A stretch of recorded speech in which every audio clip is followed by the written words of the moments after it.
Hello and welcome back to another episode of the Northwestern Roundtable Podcast. I'm your host, as always, Gavin Dorsey, and it's been a minute, so I'm excited to bring you guys a double episode. Obviously, the Northwestern football season is still going on. The Wildcats are 5-4 and 3-3 in the Big Ten, having lost their last two games to Nebraska and USC, and still looking for that last win to clinch bowl eligibility. On Saturday, they will play against Michigan at Wrigley Field. It will be a tough task as the Wolverines are 7-2 and still eyeing a college football playoff berth potentially behind talented quarterback who's a freshman, Bryce Underwood.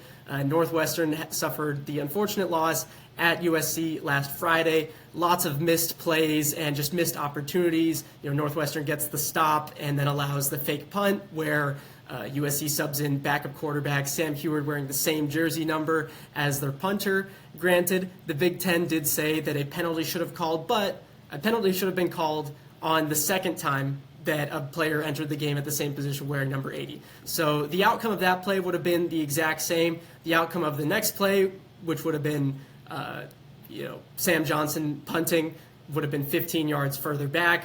Northwestern ended up going 3 and out on the ensuing possession anyway. The punt was only like 21 yards, so it probably wouldn't have changed much of the outcome. Not an excuse. David Braun has repeatedly emphasized that play wasn't an excuse, but just one example of the many things that went wrong for the Wildcats. The other one being Najee Story taking the interception, I believe his first career interception, game tied 14-14 just before the half. The big man picks off the pass from Jaden Mayava, takes it all the way back down to the one, and USC's quarterback lowers the boom, forces the fumble, and it goes out of the back of the end zone. From that point on, the Wildcats were outscored 24-3. Immediately the next play after that, which of course resulted in a touchback, USC running back King Miller took it 55 yards, and the Trojans ended up taking the lead for good. Coming out of the half as well, Northwestern has an opportunity to tie it up. It's 4th and 3 from around midfield near USC territory. David Braun opts to punt, and USC from that point goes on a 91-yard touchdown drive, essentially puts the game out of reach. Just a lot of examples of, maybe Northwestern wouldn't have won this game, but things that ultimately could have swung the tide in either direction. I mean, things absolutely would have been different if Najee Story had gotten into the end zone, made it 21-14. Defense just needs a stop. They're energized after that, and Northwestern gets the ball coming out of the second half. Instead, the entire game is flipped. Northwestern ends up only scoring 17 points, and ultimately the Wildcats are still searching for one last win over their final 3 games between Michigan, Minnesota, both of those two at Wrigley Field, and then at Illinois, in order to reach bowl eligibility for the first time since 2023. I'm also really excited to now start talking about basketball on this podcast. So Northwestern men's and women's basketball have both started the season undefeated. In this episode, we're going to talk about men's basketball with Eliav Brooks-Rubin, who covers the Cats and does a lot of really good in-depth analysis for Inside NU and for WNUR Sports as a broadcaster. Granted, it's been 3 games against lower conference opponents, but still, that doesn't mean that we can't get excited about what we've seen so far from the Cats, from Chris Collins' adjustments, from the exciting freshmen and newcomers that have really brought new elements to the game, such as Jaden Reed at point guard and Arrington Page at center. And so I had some great conversations with Brandon Brown talking about Michigan with MichiganRoundtable, and Eliav Brooks-Rubin talking about the Wildcats men's basketball team for Inside NU and WNUR Sports. And so without further ado, I'm really excited to get into our next segment and bring you these guests in our conversations.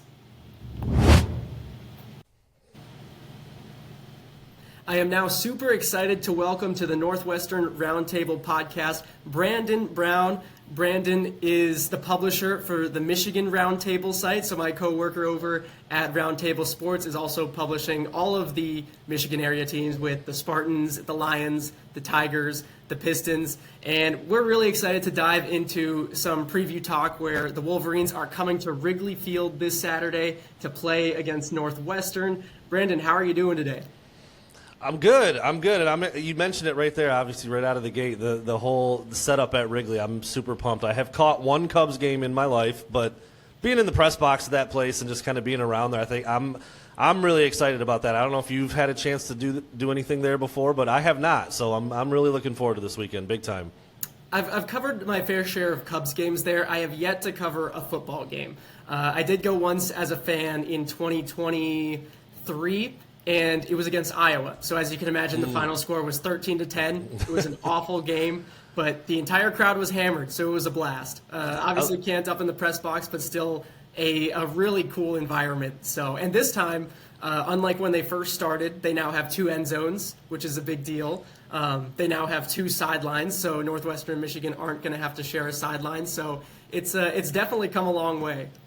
Yeah, I was wondering about that. I was trying to think back to who it was that played. I remember when whoever had the ball had to go in the same direction the whole game, and if there was like an interception, you just just kind of figure it out. Yeah, that's very there's some unique challenges, obviously, with playing a football game on a baseball field, but they've seemed to have it figured out. And, yeah, I'm excited to see how it looks, be in that area, be in that press box. Just, I mean, think about some of the legends that have been in there, man. It's a pretty storied place. So, yeah, I'm pumped about it. Absolutely. So you've been covering Michigan since 2011. Obviously, this has been a pretty good year for Michigan, all things considered, that there's a freshman quarterback under center. 7-2, 5-1 in the Big Ten. A lot of people are currently picking Michigan as maybe a dark horse to make it into the college football playoff.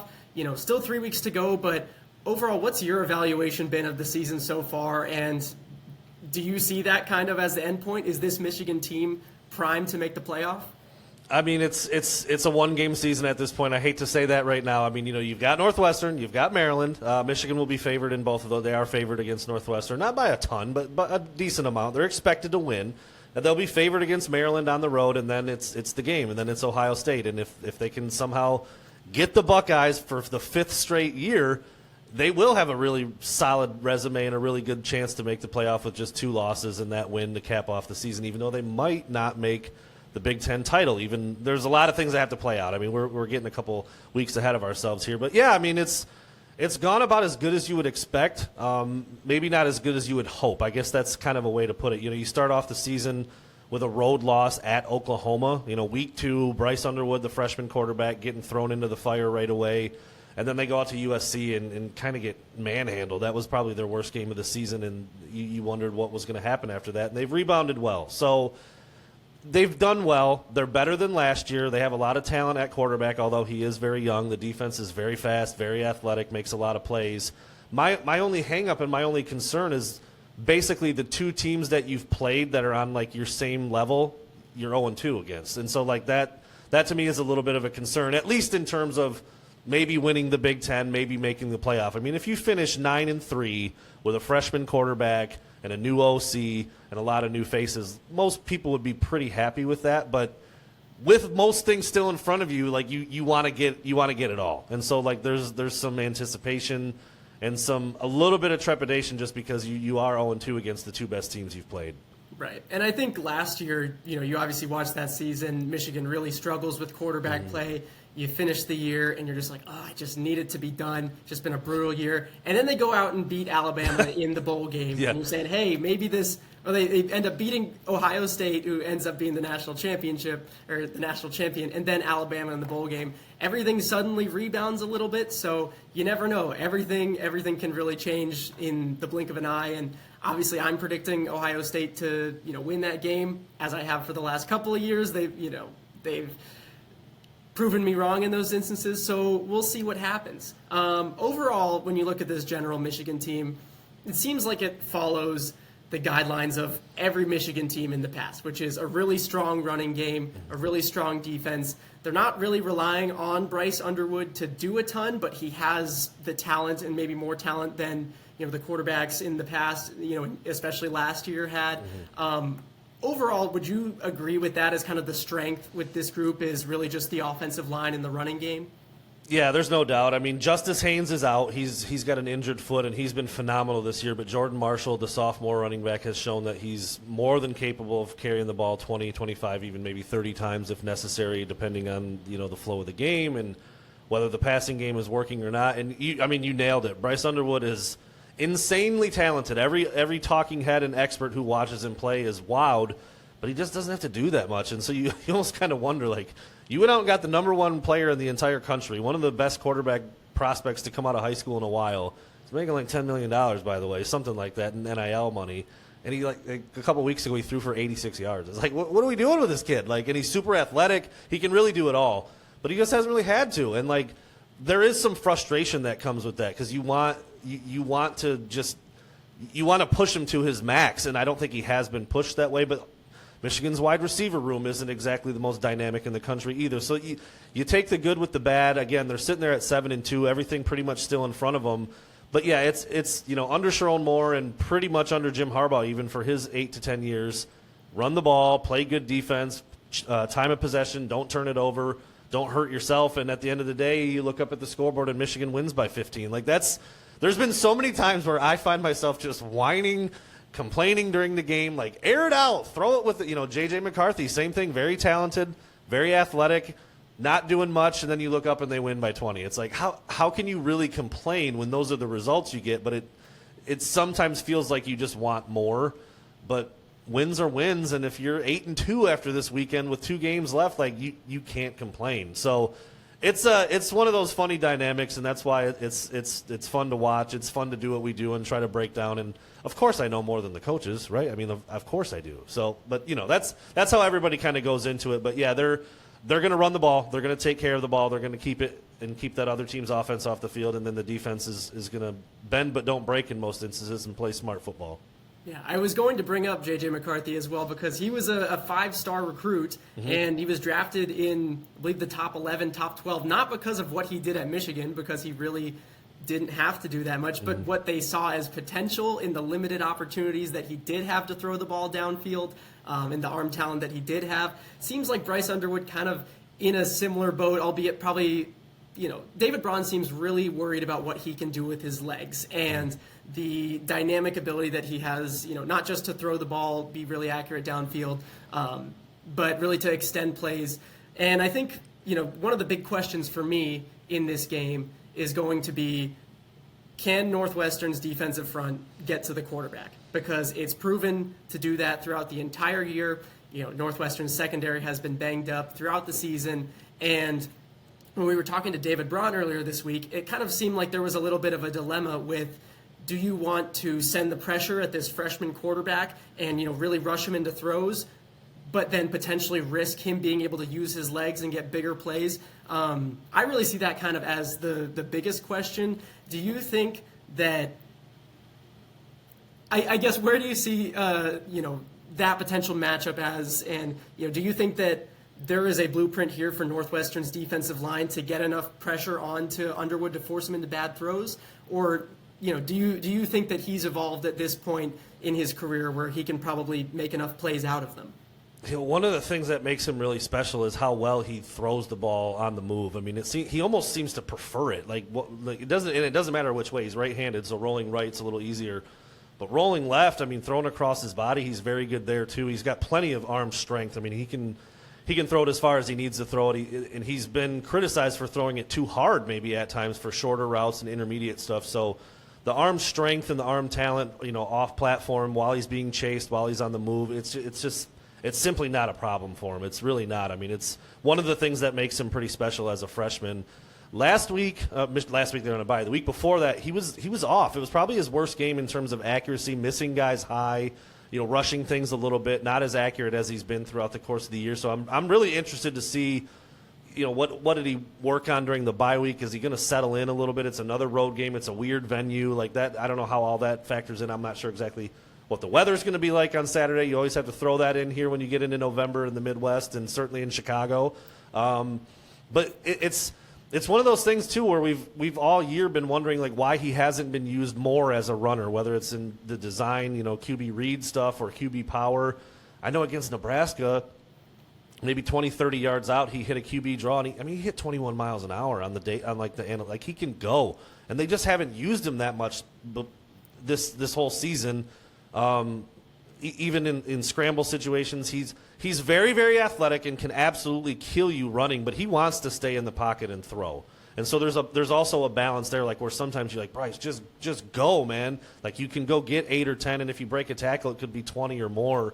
and sometimes he stays back and throws, and that's where those, some of those inaccuracies were a couple weeks ago. So it's a catch-22 with a kid like that, because he can really make every throw. He's very good on the move, but sometimes if he would just tuck it down and go, it would be a safer play and a more efficient play. So I'm just as curious as you. I can't wait to see what the defense throws at him and how he responds. I mean, we're talking game 10 at this point. I mean, he's a freshman, but you're not a baby freshman anymore. Like you're approaching your sophomore year at this point. So yeah, he's definitely evolved, and some of the game plan stuff has confused and frustrated Michigan fans. But he can really do it all, and I think it'll just depend on how he responds. Yeah, it's going to be interesting. Obviously, it snowed quite a bit in the Chicago area here too. Last weekend, but I've heard people saying it's going to get up into the 50s on Saturday. Wrigley always has that kind of weird wind swirl where sometimes it carries home run balls out and sometimes it just sets them down. Maybe the football's a little bit too big for something like that, but you never know.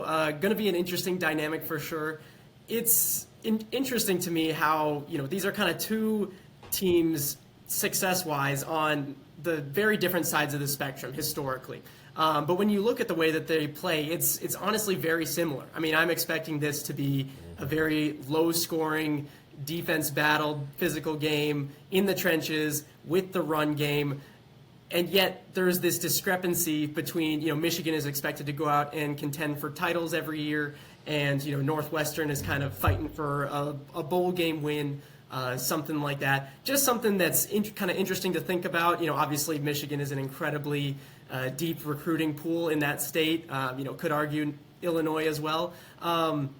But certainly interesting to look at how these two teams are so similar. And looking at that defensive side a little bit with just, how stout these two units have been so far this year. I wanted to ask about Derek Moore. Leads the conference with 9 sacks this year. He's had 2 in each of his last 3 games.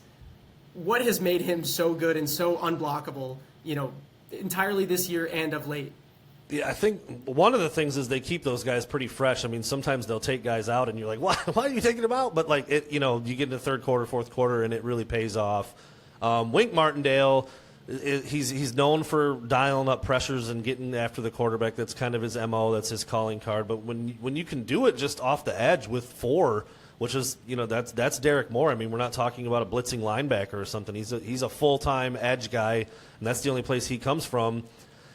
I don't know if I can pinpoint exactly what's made him so effective. I mean, he's a veteran guy. He's been there a long time. He's played a lot of football. He was one of the guys that broke through as a true freshman, so he's been doing it for a while. And he's got a great skill set for all the above. He's plenty athletic enough to be fast and turn speed into power off the edge, but he's he's probably 280. Not off the top of my head, I'm not exactly sure what he's listed at, but he's a big guy, so he can hit you inside. They can move him around a little bit. He can do the bull rush stuff.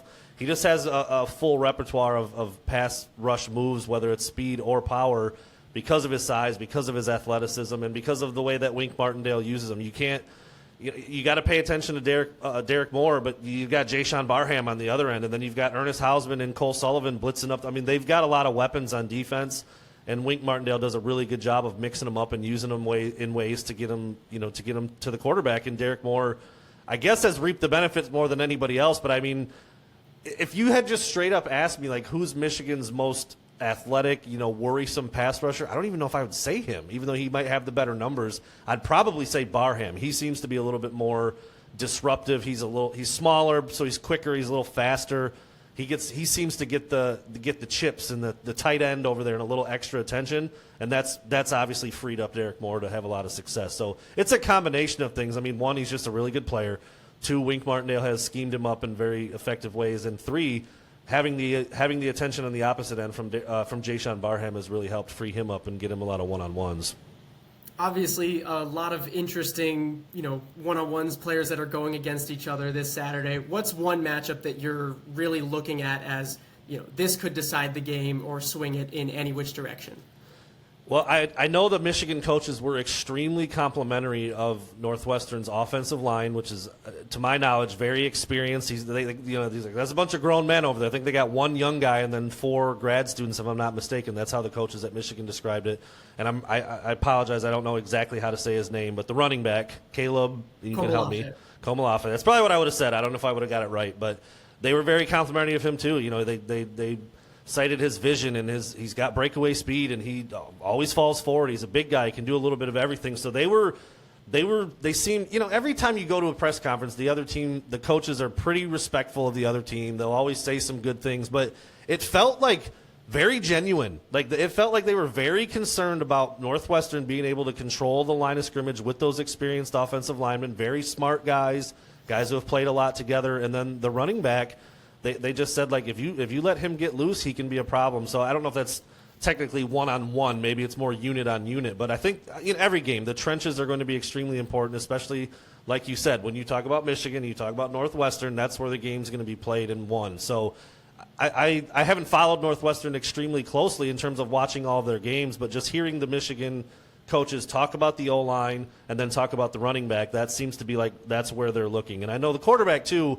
has done some really nice things, and they were complimentary of him as well. But it was a lot of talk about the O-line and Komalafe for sure. Certainly. I think when you look at where Northwestern has found success this year, obviously I think that the Wildcats have won all of the games that they should have won, and then they had that one upset against Penn State. And really, when you look at how they won all of those games, it was completely dominating time of possession. Up until last week against USC, where the Trojans were just continuously able. I mean, that's an incredible offense. You guys saw it firsthand. Up until last week, the Wildcats were a top 5 team in the nation in terms of time of possession, just constantly running the ball, getting to third and short, converting on third downs, winning between the margins. And, frankly, Northwestern lost against USC because they couldn't win between the margins. They had the fake punt that was given up. They had the interception return touchdown that was fumbled at the 1-yard line. Just so many different things like that. But that's similarly where I'm going with kind of my most important matchup. You have a ton of 5th, 6th, and 7th year offensive linemen, both on the ends. Michigan's got, a really talented defensive line. And to me, it's going to be about how well they can keep Preston Stone upright, how well they can keep him not feeling pressure, and if he feels like he has enough time to make accurate throws and, not kind of, half sidearm it, trying to get it there, and maybe doesn't have enough arm strength to get it when he can't step into his throw. I really appreciate you coming on today, Brandon. I want to ask about a score prediction. So you were going to be here this Saturday, planning on it. I think you're driving up the morning of. So we'll see how that goes. Yeah. Looking to see you there. But how do you anticipate this game going, and what's your score prediction? It's so tough, man. I mean, I see the spreads every week, and you can't base what you do off of those. But Vegas doesn't screw things up too often. But I think back of Michigan was a 3-touchdown favorite over Purdue, and it ended up being one of the sleepiest, worst offensive games I've seen. I mentioned how Bryce Underwood was just off. Maybe it was Halloween. Maybe they were just too doped up on candy, and they had. I don't know, but it did not look good offensively for Michigan against Purdue at home, a team that they were supposed to run off the field. So when I look at the score, I always just think okay, whatever I think it should be, it's probably 10 points less than that. So I'll say 24-13, maybe 24-10. I would expect Michigan to win. I think they're more talented. I do think Northwestern will be able to move the ball on the ground a little bit. And Preston Stone, by the way, recruited pretty heavily by Michigan coming out of high school. They like that kid a lot coming out. That was back when my recruiting hat was on a little bit tighter. So I know he's talented. I know he did some good things earlier at some of his previous stops. So I like Northwestern, but I do think Michigan will get the win. But it's probably going to be closer than you expect, and maybe not the prettiest game ever. So I'll say 24-13 is my final prediction, which would be not covering the spread, I believe. Right? Is that right? The spread last I saw was 13.5. Yeah, which is crazy to me.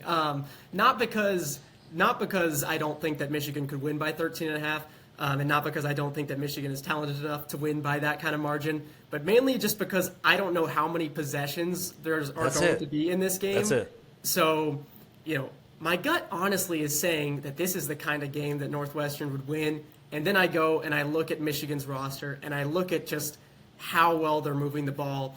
I do think it's going to be close. I think it's going to be closer than the spread anticipates. I think it's going to be closer than you picked. So I went with 20-16 Michigan. Maybe that's a little bit too optimistic on Northwestern's part, but I just think that Northwestern always finds a way in these really ugly games to make it close. And then, against Penn State, they were able to pull away at the end of the close games. Nebraska was, I want to say, leading into the Nebraska game, David Braun had like the best record in one-score games since 2023 among like FBS head coaches or among Power 5 head coaches, Big Ten head coaches, something like that. So I do like, how Northwestern is able to finish if they're able to keep Michigan within striking distance. But overall, I think it's going to be really hard to stop that running game. And, regardless of whether Bryce Underwood has had to do a lot or, hasn't really had to do a ton, I still think he's a really talented player who someday is going to be really special. And I think his ability on the ground and through the air is going to give Northwestern some problems. Brandon, I really appreciated you coming on today. Do you have anything to plug? Where can listeners, readers find you? Yeah, I mean, you can certainly check us out over at Michigan Roundtable. We have our vanity websites now. I believe it was MichiganRoundtable.io, but it might be MichiganRoundtable.com now. I think they're in the process of changing that. But yeah, you can Google search that. BSB_Wolverine on Twitter. Post a lot of stuff there. Got a Facebook page, Michigan Men Media or Roundtable Michigan. You can find it too. So yeah, all the Roundtable stuff, man. Gavin, I know we haven't talked a lot about this angle of things, but I'm very excited about what we have going on at Roundtable. A lot of really talented, cool people getting involved, and stuff like this hopefully can happen a lot more. And it's good for the group. It's good for us all individually. And just folks out there, go to Roundtable and just look around, click around, go to different sites, check out Northwestern, check out Michigan, even check out Michigan State. I grew up hating the Spartans, and now I run a Michigan State website. That's how it goes, but. Yeah, those are a couple of places you can find our stuff, and I think everybody there is doing some really good work. Yeah, absolutely. Really looking forward to overall the glamour part of it as well, not having to type out the roundtable.io/sports/NCAA/Northwestern. I believe within the next 24 hours, it should be NorthwesternRoundtable.com. We had to check in on that. There were some issues because of it was initially NW Roundtable, and Northwestern fans hate the NW abbreviation. Oh, do they really? Yeah, it's not people are not a fan. It's NU. Northwestern is NU. Okay, fair. So, it's not two words. I get it. I get that. Yeah. That makes sense. So I've had to have had to put some words in, but I think it'll end up getting changed within the next 24 hours. Hopefully, it'll just be NorthwesternRoundtable.com, MichiganRoundtable.com on your end. Really looking forward to the game this weekend, and thanks so much for coming on, Brandon. Yeah, thanks for having me, Gavin. Really appreciate it. Special thanks, special shout out to Brandon for coming on, talking about Michigan, previewing the upcoming game against Northwestern. Shout out to Eliav as well, talking from the other side of the world in Australia, still making time to watch some Northwestern basketball. We have some exciting new news. As we hinted at before, I did actually just confirm that it is now so much easier to find Northwestern Roundtable content. Instead of having to go roundtable.io/sports/NCAA/Northwestern, we have now simplified the process so much more. It is now NorthwesternRoundtable.com. Exactly as it sounds.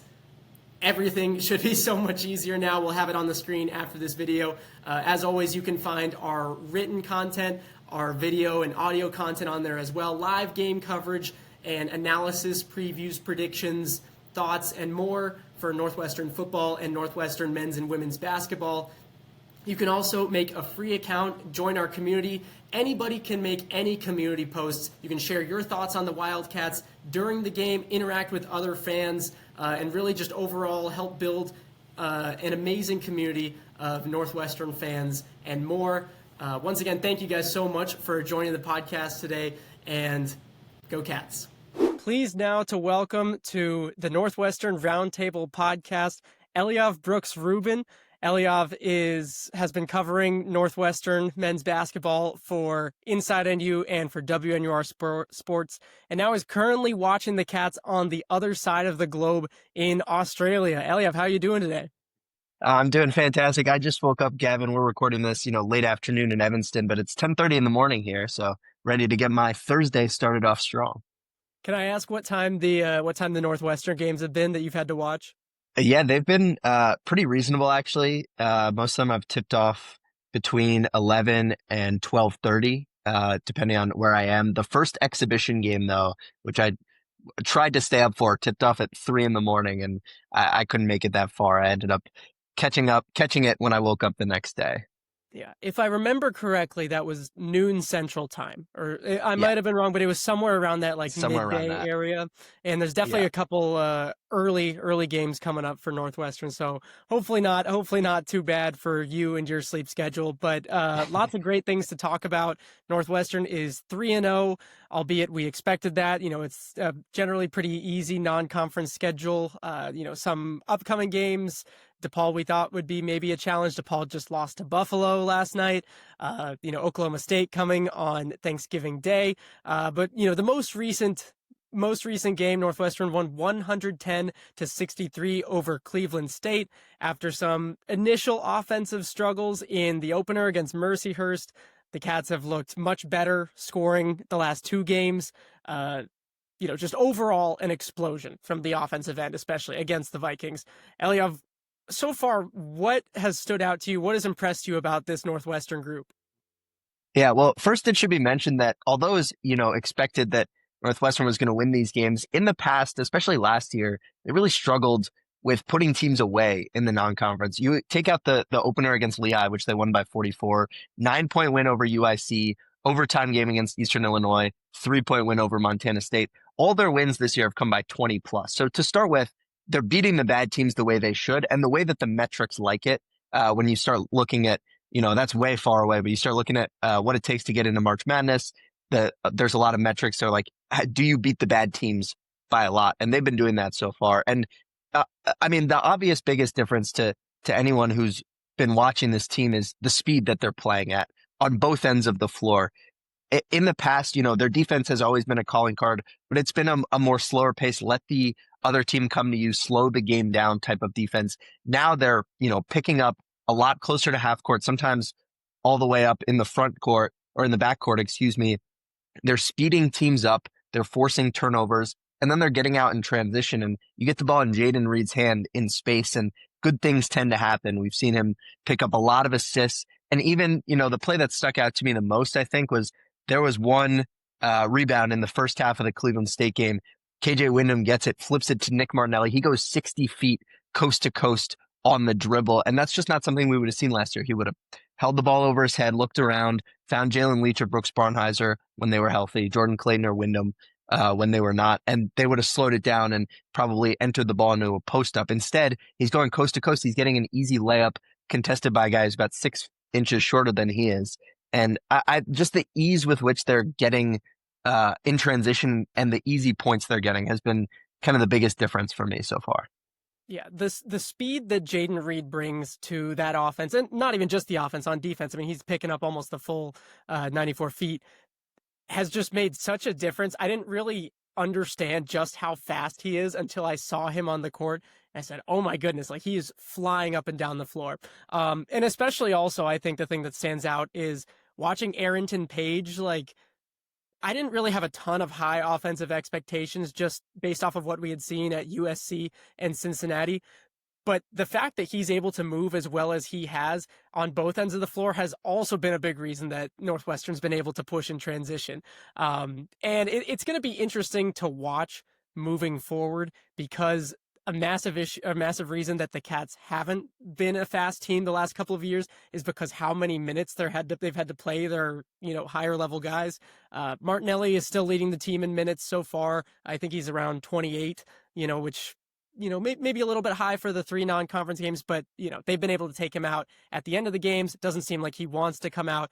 So definitely something that I'm keeping an eye on in that regard, but absolutely something that I wasn't really expecting from that this group was going to be throwing lobs and running in the fast break. I mean, they absolutely annihilated Cleveland State in fast break points and in transition.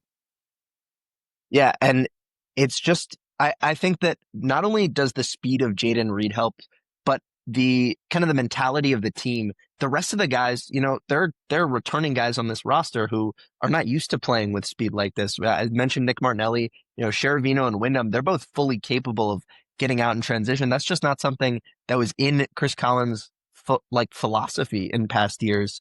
And now, playing in transition, there's extra energy that comes with that. Rebound. Oh, I'm getting out. I'm getting easy points this time. Especially when you get the ball in a guy like Jaden Reed's hand, or even Jake West, who is almost as fast as Jaden Reed. We haven't really seen him use it, but I saw him play a couple times in high school, and he can turn on the burners. You get the ball in a point guard's hand who's looking to pass. That's just something that as a player, as a wing player, as a rim runner like Arrington Page, like you get excited to sprint down the floor. Oh, I'm going to get an easy layup. I'm going to get a dunk. There's going to be a wide open 3-pointer in the corner for me. And it's just, I've enjoyed the change in philosophy that we've seen from the coaching staff. I think it shows how good of a coach Chris Collins is, that, he's played slow for years. He had a slow paced guy in Boo Buie, a slow-paced guy in Brooks Barnhizer. And honestly, Nick Martinelli, I wouldn't call him a fast-paced guy. But now you see a shift in, okay, this roster is built to pressure the ball, to force turnovers, and to get out and run. There aren't a ton of half-court shot creators, but there's a lot of guys who can do stuff in space. There's a lot of really good athletes on this team, and Northwestern is just kind of playing to their strengths. Yeah, and I think we also saw it a little bit at the end of last year, after Brooks Barnhizer went down, after Jalen Leach went down. The entire team just really contracted. And, Nick Martinelli is somebody who's very talented, but needs a little bit of space, within the paint to operate. And when there wasn't really that much of a threat from, either people shooting the three or people being able to drive right off of, from around the arc into the paint, teams would just double him, maybe even put 3 guys on him. And now I think, I was watching back some of the Cleveland State stuff, and, it hasn't really felt like he's led the team in scoring. He has, because he's, I want to say, 19.3 points per game, but it still just kind of feels like he's, being a little passive, and here and there he's getting to the points, and you look down and you're like, oh my goodness, he's got that. But then once he really locked in the second half, which feels weird to say because I think he had 11 in the first half, but you could hit this point where he had 3 hook shots in a row or something like that. And that's entirely set up by the pressure that the rest of the team is able to put on the defenses. So interested to see how that looks against higher quality teams, against Big Ten teams, against power conference teams. Eliav, I wanted to ask you, you talked a little bit about the transition in mindset overall from Chris Collins's team, and, how he's overall just kind of changed the approach this year compared to what he's been used to. But I'm curious, is there anything else that has really surprised you from what you've seen from Northwestern so far? Not so much surprised, as much as I kind of expected defensively, the way that Northwestern has played in the past. And this is something I've written about for Inside and will continue to write about all year long. But in the past with Matt Nicholson, Northwestern employed a hard hedge scheme on pick and rolls. So Matt Nicholson would kind of, if his man was setting a screen on the ball, he would kind of jump over his man and force the ball handler to pick up his dribble or retreat back towards half court, or, swing the ball around the wing. And that was a style of basketball that he was suited to play. In watching the film, Arrington Page just isn't really suited to that. And I was worried that Northwestern was, going to try to employ that same scheme, because that seemed to be, Chris Collins and Chris Lowry's scheme. But they've instead switched to a drop coverage, which has been just so much better for Arrington Page's skill set. He's able to sit back in the lane. Whoever's getting screened, the Northwestern guard goes over top. Page sits in the lane and kind of takes away the pass. The guy over top takes away the pull-up jumper, and kind of forcing them to live in the mid-range. And Page is kind of an overzealous defender, which is a bad thing on hard hedges because he gets pulled out of position. But in drop coverage, it means he has his hands in all the passing lanes. He's able to contest shots. He's able to take away the pass. And it's just been kind of a joy to watch. They hard hedged in the first half of the Boston University game, which kind of fooled BU for about 10 minutes. They only scored 4 points, and then they were just picking it apart. They went back to the drop coverage in the second half. They stuck with it for Cleveland State. And that's been something that I've had an eye on defensively, is just it might not jump out to the average viewer of, oh, they're defending pick and rolls a lot differently, but it's just another example of Chris Collins just knowing his player skill sets, understanding that what's worked in the past isn't going to work this year, but what hasn't worked in the past is going to be a strength this year. And I've just been so impressed by the defense, which I thought was going to be kind of an issue coming into the season. Yeah. Arrington Page, 14 points per game, 9.3 rebounds, also has 5 steals and 4 blocks in his first 3 games. So, you mentioned those hands in the passing lane. He's also been vicious, right up next to the rim. I wanted to ask you about the freshmen that we've seen so far. Northwestern comes in with a 5-man freshman class ranked, I believe, number 21 in the nation. So far, we have seen 3 of them take the floor for significant minutes in Trey Singleton, who's started every game, highest recruit in Northwestern history. Jake West, who missed the exhibition with a concussion, has been a little bit slowly, getting into it, but he's found his rhythm. He's found a little bit of his swagger. And then Tyler Kropp, who had played internationally with Argentina, and he's now getting some minutes as kind of a small ball 5. What have you seen out of that group so far? And I guess are they living up to your expectations for freshmen? Yeah, I mean, I'll start, of course, with Singleton, who's been by far the most involved of the 3 freshmen.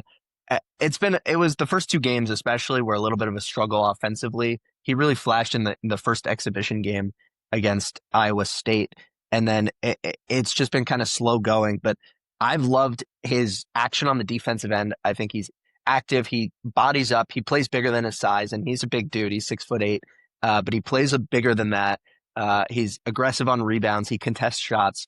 I've loved his defensive intensity on offense. I think it's just about simplifying. I thought he did a really good job in the Cleveland State game of finding space near the rim, taking advantage of the smaller defenders that he's had on him, because a lot of times he's going to be the 3 on the floor, especially in the starting lineup. Nick Martinelli's going to draw a bigger defender because he's a big dude who really knows how to back down in the post. Arrington Page is obviously going to get the matchup with the center. So Trey Singleton is a big guy at 6'8", and he's probably going to be matched up with guys who are smaller than him, at least when the starting lineup's out there. And honestly, at any time that Martinelli and Page are out there with him at the same time. And I thought he did a good job of getting near the rim, catching the passes, not trying to force anything, just one pump fake, one dribble, get up at the rim. And he hit a 3. He started making his free throws after missing his first 2. He made his last 6. It just felt like it was coming a little bit easier to him. But I think that the defense has really been where he's stood out to me. In terms of Tyler Kropp, it's kind of up and down, which, you expect a little bit from a freshman. I think he does the little stuff. He's never going to fill up the box score the same way some of these other guys will, at least not this year and probably not next year. But he does a lot of the little things well.